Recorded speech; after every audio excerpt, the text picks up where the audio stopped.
অসাধারণ একটা জায়গায় এখন অবস্থান করছি।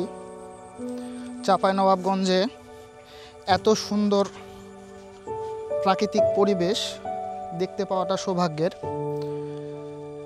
তো লোকেশনটা রিভিল করি, কেউ এই জায়গাটা চিনেন কিনা অবশ্যই জানাবেন।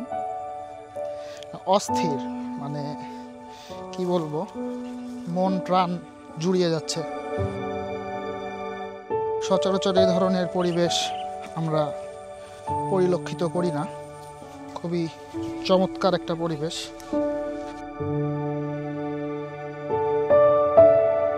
বন্ধু, ইতিমধ্যেই মাহমুদ শাকিল ইমন চলে এসেছে।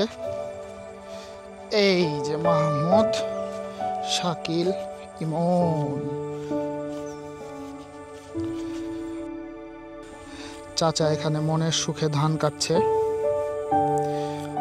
অসাধারণ পরিবেশ, সব মিলিয়ে অস্থির।